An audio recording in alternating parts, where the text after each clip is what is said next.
ራሚዝ ነው አይደል የነገረህ? አንተ የሱ መጫወቻ ነህ? ሁላችሁም እያሳበዳችሁኝ ነው። ከዚህ በፊት አንድ አይነት ነገር ነግራችሁኝ ነበር። ጉጠቱ አሊ ስትሉኝ ነበር። እንዴት ነው ያንን ያወቃችሁት? እንዴት ታደርገዋለህ? እንዴት ኦማርን ትከደዋለህ? ምንም አያገባህም። ኦማር ላንተ ምንህ ነው? ለምንድን ነው ላንተ የምመልስልህ? ትመልስልኛለህ። ወደድክም ጠላህም ትመልስልኛለህ። ኦማር እንድበቀልለት ፈልጎ ነበር። ውሸታም ነህ።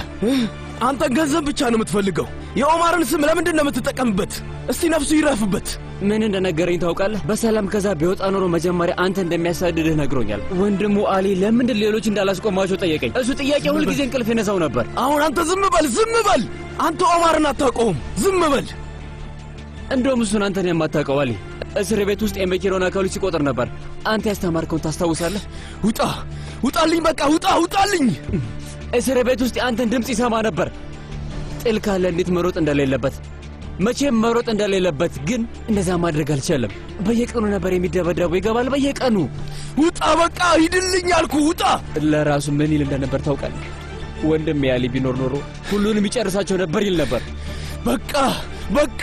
በጣም መጥፎ ሰው ነህ። ኦማርን ምን ያህል እንደጎዳው አይታወቅህም። አውቃለሁ፣ አውቃለሁ፣ አውቃለሁ፣ አውቃለሁ፣ አውቃለሁ፣ አውቃለሁ።